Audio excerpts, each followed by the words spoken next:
10일 정근우의 야구 이슈다. 정근우 김유정입니다. 안녕하세요. 네. 여기 이제 한국에 들어와서 드디어 봤네요. 네. 캠프지 갔는데 그래도 5팀 모두 너무 반갑게 맞아주고 많은 도움을 주셔가지고 정말 영상을 잘 나오게 잘 찍고 왔습니다. 이제 오늘 우리가 지금 녹화하는 시점은 10일이지만 어제 바로 시범 경기가 막을 올렸습니다. 네. 많이들 참 궁금해하셨을 텐데 특히나 이제 올 시즌 같은 경우는 굉장히 큰 변화를 이제 예고를 했고 그 변화들이 실질적으로 경기에서 어떻게 운영이 될지 많은 분들이 궁금해하셨는데 이제 자동 투구 판정 시스템이라고 불리는 ABS부터 이제 피치 클락은 시범 운영이 됐고 그리고 수비 시프트 제한, 베이스 크기 확대 등이 이제 새롭게 이제 적용이 되면서 이 부분들을 보는 재미가 좀 쏠쏠했습니다. 어제 경기 살펴보셨죠? 네, 살펴봤습니다. 제일 먼저 야구 팬들이 첫 시범경기부터 많이 찾아오셔가지고 너무 감사드리고 무엇보다 이제 ABS를 도입했던 부분을 저도 굉장히 유심하게 지켜봤는데 그 부분에 대해서 스트라이크 존은 확실히 타자마다 다르다라는 느낌을 많이 받았고 근데 각 큰 커브에 대해서는 아직까지 좀 문제점을 좀 찾아야 되겠다. 키 큰 타자 입장에서는 또 높은 변화구가 좀 떨어졌을 때 그게 하이볼에 스트라이크가 가는 경우도 많이 봐가지고 키 큰 타자들은 조금 더 이 스트라이크 존을 설정을 잘 해놔야겠다 생각이 들었고 시프트 같은 경우에는 어제 첫 경기였기 때문에 많은 팀들이 적극적으로 시프트를 걸지 않았단 말이에요. 그렇기 때문에 좀 더 시범 경기를 통해서 좀 봐야 될 것 같습니다. 일단 ABS에 대해서 먼저 이야기를 한번 해볼게요. 사실 이 ABS 같은 경우는 미국 프로야구에서도 마이너리그만 지금 운영을 되고 있고 사실상 프로 1군에서 하는 건 한국이 처음이기 때문에 실질적으로 이게 경기에서 어떻게 반영이 될지 상당히 궁금했단 말이죠. 그래서 이제 어제 경기 끝나자마자 열심히 취재를 해왔잖아요. 투수들한테 이제 3명 정도 다른 팀에 좀 물어봤는데 이 투수들의 일관성 있게 하는 얘기 중에 하나가 키 큰 타자와 그리고 키가 작은 타자들 같은 경우에 폭은 같지만 이 위아래가 좀 높이가 다르기 때문에 예를 들어서 최은성 선수 같은 경우는 180이 넘는 키를 가지고 있는데 그 뒤 순서로 이제 문현빈 선수 170 정도 중반의 선수가 나왔을 경우에 이제 최은성 선수에게 스트라이크 아니었던 공이 문현빈 선수한테 가면은 그게 이제 그 비슷한 코스라고 하더라도 완전히 스트라이크로 꽂히는 이런 정도의 차이에 대해서 신장 차이에 따른 스트라이크 존 이게 조금 영향이 많다라는 얘기들을 좀 많이 했었거든요. 이 KBO에서 모두 컴퓨터에 입력을 시켜가지고 타자마다 다 신장의 크기가 나오는데 그러니까 이제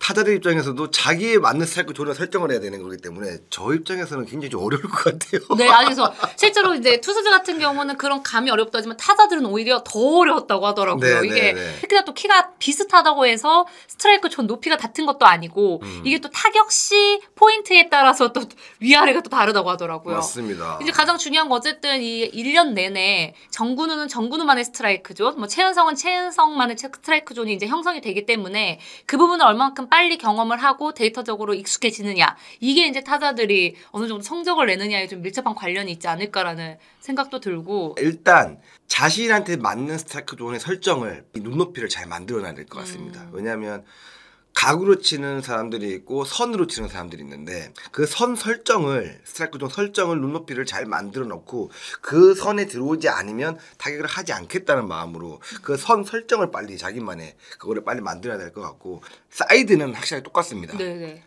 약간 좀 빠진 것도 잘 안 잡아주고 위아래가 좀 더 많이 넓어진 건 사실이기 때문에 개인이 맞는 설정을 잘 해놓는 게 타자들이 좀 더 유리하지 않을까 싶은 생각이 듭니다. 사실 이제 KBO에서 이번에 ABS 관련해서 여러 이제 질의응답들을 하는 과정에서 구종에 따른 혹시 차이가 있냐라고 했을 때 유의미한 차이는 나타나지 않을 것이다라고 이야기를 했는데 실질적으로 선수들이 느끼기에는 이제 비슷한 코스라 하더라도 각이 큰 커브 같은 경우는 조금 높아도 스트라이크를 잡아주고 또 패스트볼 같은 경우는 잡아주지 않고 이런 부분에 대해서 조금 어려웠다라는 이야기를 하기도 했거든요. 기계가 로봇이 심판을 보고 있는 상황이기 때문에 이거는 이제 사람이 적응을 해야겠죠.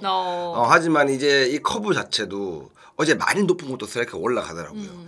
반대로 얘기하면 투수 입장에서는 이 느린 커브를 잘 활용하는 투수들이 좀 더 이득을 보지 않을까 싶은 생각이 많이 들었고 보면서 타자들 같은 경우에는 이 높은 변화구 잡기 위해서 타자들도 연구를 하고 또 잡아 들어가야죠. 뭐 어떡하겠습니까?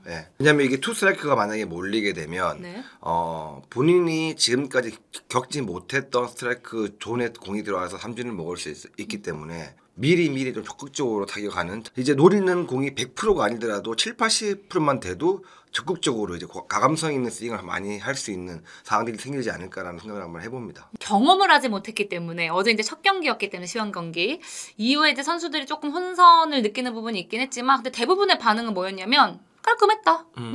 기계가 판정을 내리는 거다 보니 이전에 이 퓨처스 리그에서 시범으로 운영했을 때보다 이 스트라이크나 볼 판정 콜도 상당히 빨리 와서 그 부분에 대해서도 굉장히 뭐 좋더라라는 반응들이 사실 많았고요. 무엇보다 어제 이 선수들이 심판의 콜 판정을 듣고 이제 심판을 쳐다볼 수가 없으니까. 그렇죠. 그 시선이 어디로 갈 줄 모르겠어요. 맞아요. 처음에 이렇게 본인도 모르게 처음에 자연스럽게 쳐다봤다가 아 맞다 심판이 보는 게 아니지 이렇게 하고 이제 하는 모습들도 많이 봤습니다. 그렇죠, 그렇죠. 어쨌든 이제 지금은 경험을 통해서 빠르게 적응하고 나만의 존을 타자들은 만들고 또 투수들 같은 경우는 거기에 맞게 또 이제 전략을 세우는 이런 부분들이 필요하다라는 부분으로 정리를 하고요. 두 번째로 이야기를 나눠볼 부분은 바로 이제 피치 클락입니다. 네. 피치 클락 같은 경우는 이제 시범 운영이 되는 거고요. 전반기 때는. 그리고 이 전반기 때까지 시범 운영이 돼서 현장의 목소리를 들어본 다음에 KBO에서는 후반기부터 본격적으로 시행을 할지 안 할지 그때쯤 다시 한번 논의를 해보겠다라고 이제 이야기를 했거든요. 피치 클락의 경우 이제 상세한 규정들이 있는데 투수는 누상에 주자가 있을 경우에 이제 23초 그리고 없을 때는 18초 안에 이제 투구를 해야 됩니다. 만약 그렇지 않을 경우에 그 공은 이제 볼 처리가 되는 거고요. 그러니까 타자에게 유리한 상황이 되는 거고 타자의 경우에는 이제 피치 클락 내 8초가 표기된 시점까지 타격 준비를 완료해야 돼요. 그래서 만약 그렇지 않을 경우 이제 스트라이크를 부여해서 투수 쪽에 유리하게 되는 거죠. 그래서 사실 이게 이제 가장 중요한 골자인데 반응들 이야기 들어봤을 때 어떠셨어요? 저희가 뭐 몇 년 전부터 주자가 없을 경우에는 투수들이 시간을 넘겼을 때는 분명히 원볼이라는 제도, 피칭 클락 비슷한 제도를 하고 있었단 말이에요. 굳이 바꿔가지고 벌써부터 주자 있을 때 없을 때 이거를 후반기 때부터 한다. 시범 운영을 해보고 이건 좀 아닌 것 같습니다. 네. 그 사실 이제 시범 운영 기간 동안은 우리가 아까 이제 볼과 스트라이크 판정을 주는 부분에 대해서는 실제로 이루어지진 않고 이 구두 경고로만 이제 이루어지게 되는 부분인데 그 어제 저는 조금 재밌었던 것 중에 하나가 경기를 보는데 경기가 그냥 후룩후룩 지나가는 것 같은 거예요. 그래서 너무 궁금해서 이제 이 경기 시간을 좀 살펴봤는데 2022 시즌하고 2023 시즌, 그러니까 지난해와 이제 재작년 시즌에는 보통 시범 경기 경기당 평균 시간이 2시간 50분, 2시간 57분이었는데 어제 같은 경우에 첫 경기 같은 경우는 2시간 43분, 그러니까 14분 정도가 실제로 앞당겨졌고 뭐 ABS 효과도 있긴 하겠지만은 아무래도 피치 클락이 가장 큰 변수로 작용하지 않았나라는 또 생각도 듭니다. 이게 1, 2루, 그러니까 득점권의 주자가 있을 때와 1루의 주자가 있을 때 똑같이 주어지는 시간이 23초잖아요. 그러다 보니 투수들의 경우에 이제 이 득점권 같은 경우 좀 더 경계라든지 그리고 사인이 좀 더 여러 번 나오고 이런 부분들까지도 다 감안해야 되는데 너무 촉박하게 공을 던져야 하는 느낌이더라라는 이야기도 많이 했었고 그리고 실제로 이제 현장에서도 이 부분에 대해서 조금 고민을 많이 해보고 적용했으면 좋겠다라는 이야기들을 많이 하긴 하더라고요. 피칭 클락도 피칭 클락이고 주자 1루 있을 때 빠른 주자가 있을 때 1, 2루에 빠른 주자가 있을 때 견제를 또 3번 하면 홈을 던져야 되고 이 모든 부분들이 투수 입장에서는 주자도 신경 쓰랴 시간에 신경 쓰랴 굉장히 마운드에서 급한 모습을 보일 수밖에 없는 건 사실입니다. 특히나 이제 올 시즌 또 바뀐 것 중에 하나가 이 베이스 크기가 확대됐잖아요. 네. 그러니까 현장에서 1루에서 2루를 바라봤을 때 선수들도 그렇고 이제 코치들도 주루 코치들도 그렇고 상당히 가깝게 느껴진다라는 얘기를 하더라고요. 굉장히 뛰고 싶다. 근데 이런 부분이 사실 또 피치 클락과 연결돼서 투수 입장에서는 상당히 견제가 또 더 들어가야 되는 부분이고 타자 입장에서 또 활발히 뛸 수 있는 부분이고 그렇죠. 그래서 이런 것들이 참 바뀐 규정에 따라서 선수들 이제 투타가 느끼는 부담감의 정도가 좀 생기겠다라는 부분들도 있고 오키나와 갔을 때 제가 김태형 감독에게도 이번 피치 클락에 대해서 좀 어떻게 생각하냐 포수 출신이기도 하고 하셨으니까 이제 배터리 간의 호흡이나 이랬을 때 투수가 느끼는 포수가 느끼는 어떤 부담감 물어봤을 때 그런 얘기 하시더라고요. 이 부분에 대해서 스토브리그 때 감독들과 여러 번 논의를 했는데 그때도 당장 2024 시즌은 좀 어렵겠다라는 이야기를 했다고 하더라고요. 투수들한테 굉장히 불리한 요건으로 많이 바뀌는 거죠, 어떻게 보면. 그 반대로 타자 입장에서는 준비 시간이 이제 8초로 정해져 있잖아요. 네네. 저는 준비를 잘 안 하는 편이었어요.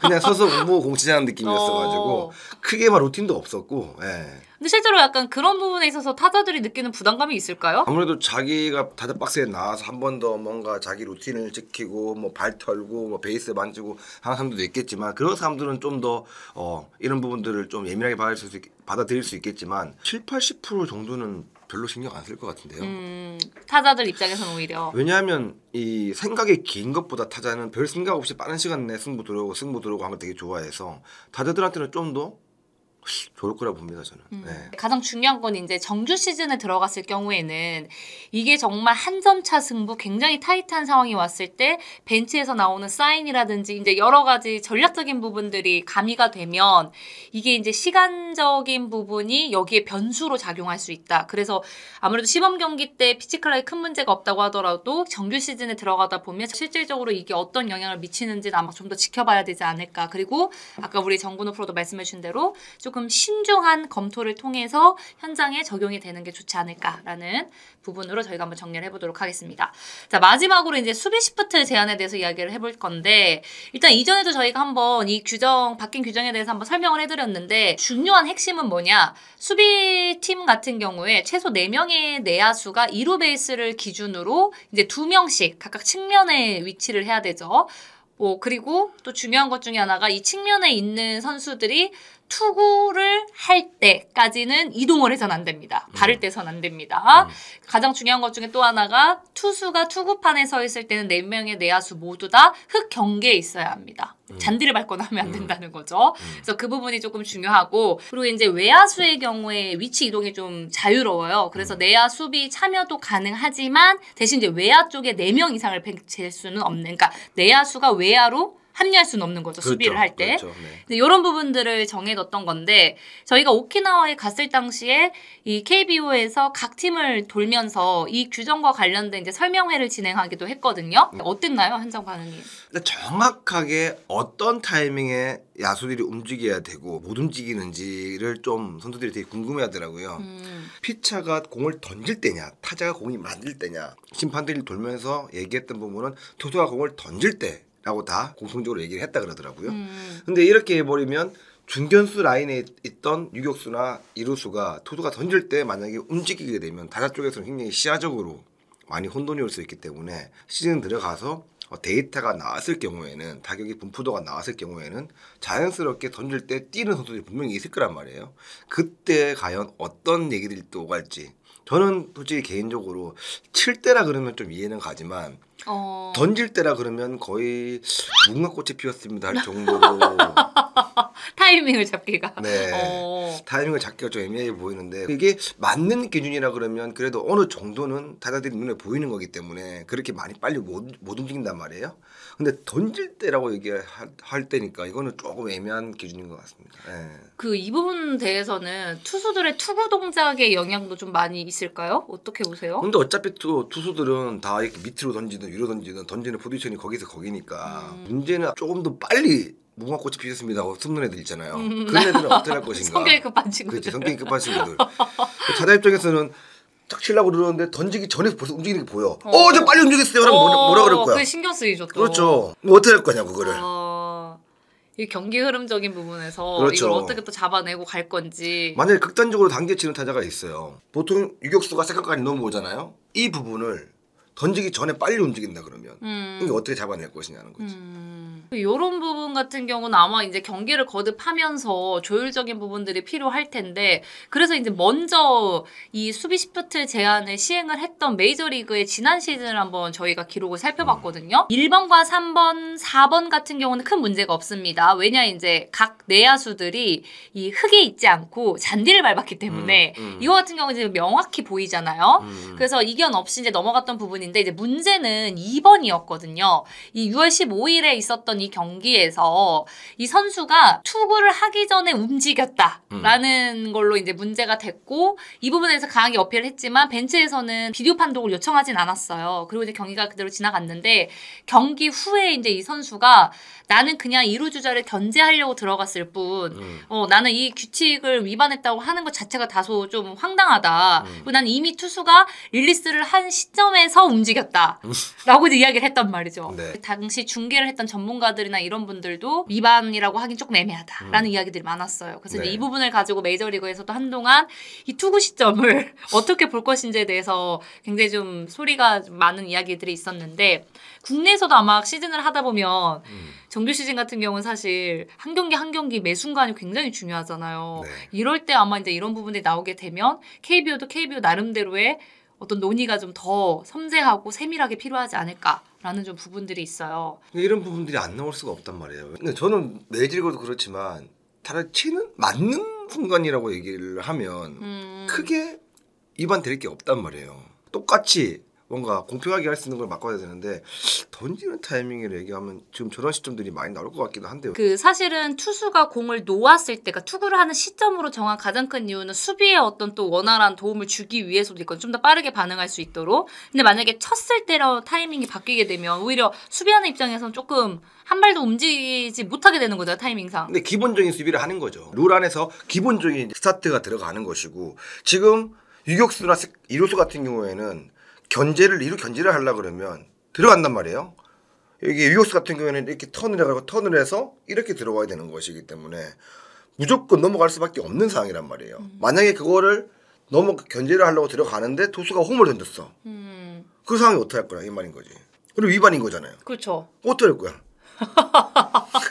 아마 이제 오늘 저희가 말씀드린 이 바뀐 규정들, 뭐 ABS도 그렇고 피치클락도 그렇고 수비 시프트 그리고 베이스 크기 뭐 확대까지도 굉장한 경험을 통해서 시행착오들이 필요하지 않을까 싶고 다만 이제 우려되는 건 그런 시행착오를 통해서 뭔가 더 나은 방향으로 가야 되는데 그 과정 안에서 누군가 피해를 보거나 그런 일들이 발생하지 않았으면 좋겠다라는 또 생각도 해봅니다. 그러니까 야구는 흐름 분위기 싸움이잖아요. 네. 근데 이런 사소한 걸로 분위기가 흐트러져 버리면 한순간에 팍 내려갈 수 있기 때문에 저는 이런 부분은 좀 예민하다고 봅니다. 그래서 올 시즌 아마 이 바뀐 규정들이 굉장히 또 순위 싸움의 변수로 작용하지 않을까라고 조심스럽게 저희가 예상을 해보면서 오늘 시간 여기까지 마치도록 하겠습니다. 자, 시범 경기 초반이지만 벌써부터 이제 많은 이슈들이 또 나오고 있습니다. 그래서 네. 지금 현재 주요한 이슈들을 좀 다뤄볼 예정인데요.